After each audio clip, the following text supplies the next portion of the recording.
beautiful people. Welcome back to K&M On Demand and K&M After Dark. That's right. Today, our topic is a little interesting, I'll say.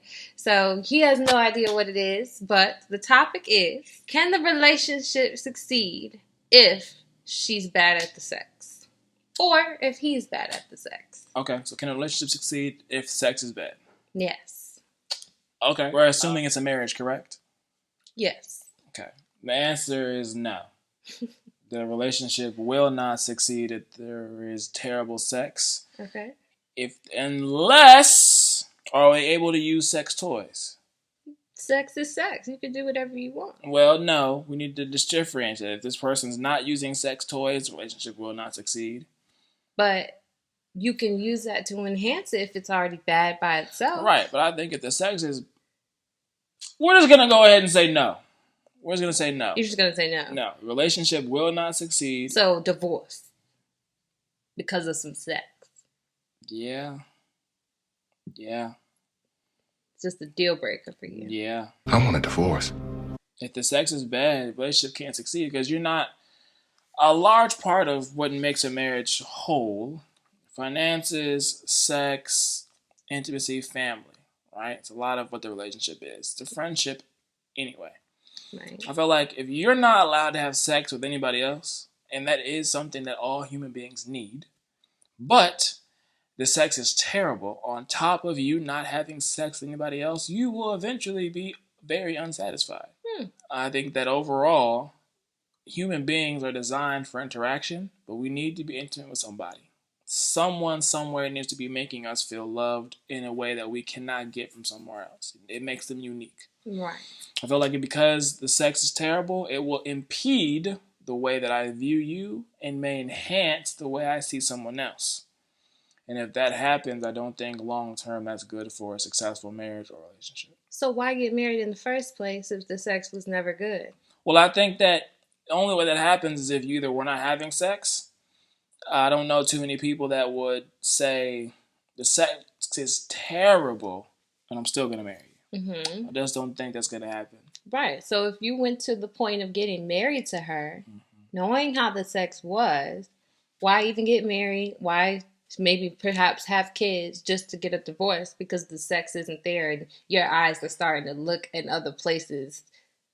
Well, I feel like some men sometimes are naive. Some men believe they can actually enhance a woman sexually. They can train her. They can teach her. I actually agree with that. I feel like I can teach a man, train a man how I want to be pleased to enhance our sex. You can do that to an extent.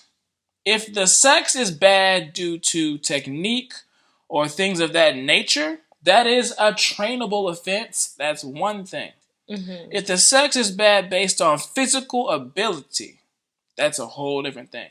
Physical ability. I need you to elaborate on that because when you say physical ability, I'm thinking of two different things here. I'm thinking about something you can't help and something you can help physically. Absolutely.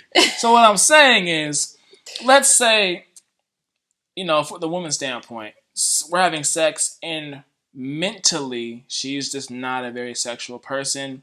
She's always dry or she's not very experimental. Is that her fault or your fault? Who knows? It could be, some people will be the women's, some people could, sometimes it could be the dude's fault. There's different factors that play a role. Mm-hmm. Either way, let's say you've done everything you can to help that situation. It's just not getting better. Okay. Right? You guys can have what we call poor sexual chemistry, where you just don't do it for each other. Don't get married. I'm not getting married if we have poor sexual chemistry. Sometimes people don't find that out because they don't have sex before they get married. And so when that happens... More people have sex before marriage than not. We've had another episode about that, and you agreed. So don't try and change it now. To watch that episode, click the link at the top. But what I'm saying is, for me personally, like let's just say I was dating somebody, and the oral sex was terrible. We tried to teach it, still wasn't good. Physically, your mouth was too small. You just couldn't do things, or you were unwilling to try certain things. That would be a strike. Let's say the intercourse was terrible for multiple reasons. you know. That can be fixed. Not all the time. Some people have physical limitations that impede the level of teaching, training, fixing that can actually occur. So let's get into it. That's what I want to understand. Like, what is it about it that can't be fixed, and what can be fixed? Get into it. All right. So, like oral sex. Let's start with the mouth. Okay. All right. So, some women are not able to have as much involvement in terms of how far they're able to go as other women. On top of that, they lack the desire to do other things that may aid in that experience for the man.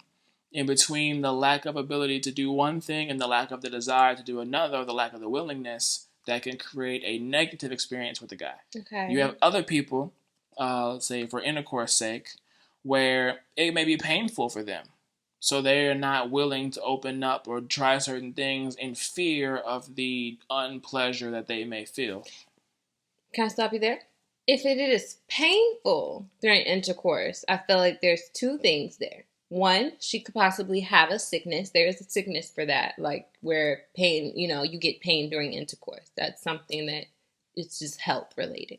Then there's a second thing. You're probably not doing what pleases her. You have to be willing as the man to be the one taking over the sex, to do what feels good to her. You can have sex with her without hurting her. Right, and I'm not saying you intentionally hurt her. I'm saying even if you try to do what she's asking you to, it could still cause her pain. You could be too large. You could just not work out. It could still cause her pain. Mm-hmm. And so in that situation, that just might not be something that you are fond of over the long term. Like I said, and I'm assuming we're not using sex toys or anything like that. All right, so then let's throw sex toys in there. If you throw the sex toys in there, I feel like there's a lot that can be done. Okay. I feel like there's a lot that you can do to change the experience for either partner, depending on your ability to open up, try new things, find out what you both enjoy, and then find out what helps each of you have a more intimate experience with each other. Ultimately, the goal of sex is to grow closer and to have a fun experience physically. And I feel like if you can do both things at the same time consistently, you can have great sex. I feel like if you don't do that, or you don't take the time to learn your partner, or you don't figure out how to enhance the sex that you guys have naturally, I feel like it won't reach optimal levels. And over time, I feel like if out the gate, it will ultimately get worse, if not starting off. All right, fair enough. So my answer to that question, though, I feel like if I just in general had to answer, can a relationship still succeed if the sex is bad? I'd say yes. And that's because I just feel like so much can be done to fix it. But we're not talking about if you're fixing it. We're talking about if it's just bad. But yeah, and if it was, let's say I was with someone and it was bad, we're already married. Okay, I just don't feel like that's a valid reason to get a divorce, especially if we have kids. Just because our sex is bad, right? Okay. And you should be mature enough to not feel like you need to do someone else just because our sex is bad. Let's work on that, because I just feel like there's so many ways to play and fix it. Right, there's a lot you could do. Yeah, so it's just not an automatic failure. The marriage is over. No. I'm saying if you have no kids. Okay. You don't have a mortgage together. You don't have anything tying you together other than your marriage. You've tried to work that out and enhance it, and it's still bad. Okay. Then what? Therapy. Sexual therapy. Okay, how do you think that would help? Because I feel like we don't have anything tied together, right? Like you just said. But we're still married at the end of the day. It's not a relationship. So I feel like therapy would help, because there may be a possibility that the two aren't talking about things that they need to admit to each other to fix the sex. And a therapist coming in between that might get some things out of them that would bring some aspects of the sex to light, where the therapist can then give them some solutions, go back home, try it a few times, and if it doesn't work, okay, now you get the F on marriage. Go ahead and go your separate ways. So ultimately, but just try when you're married. I just feel like you have to try. So ultimately, to answer the question, okay, we've done therapy, we've tried different things. If the sex is bad, will the marriage still work? No. All right. After all that, no. You see how she complicated that, right? Now, I agree with you. you should try those things before giving up. But you didn't mention therapy. You didn't mention that it could be fixed. You automatically just came out the gate and was like, over. No. Because I figured we'd already had tried those things. I figured most people aren't going to just give up on the marriage out the gate. You're going to try something. I don't think people even know about sexual therapy. I don't think people know that that's an option. Sexual therapy is an option. And also, maybe the two people have never tried sex toys a day in their life. That might be an introduction to both of them. And because it's something new, that might change the whole game. And that might be the fix that they needed. Yeah, something some new. people are into sex toys. Some people are into bondage. Now, let's get this juicy here. Let's say the sex with me and you is bad, hypothetically. Do you allow maybe to bring someone else into that experience, a threesome, that may help each of us have more enjoyment from the experience to save the marriage? Would that be something you'd be willing to do? Or a woman should or a man should be willing to do? No. No. She said no. Because then I feel like we are inviting, spiritually speaking, a spirit into our marriage. And that's not what it's about. I just don't think you should invite another being into your marriage. Now, relationship, sure, you want to play, we could play. But in a marriage, no. Okay. Yeah. Okay. So then I guess at the end of the day, we both agree in this instance, we've tried everything, X, Y, and Z. We tried toys, we tried therapy, we tried understanding and communicating with each other better. Right. And none of it works. We don't have any kids or anything bonding. Right. We would let that marriage go. Right. No.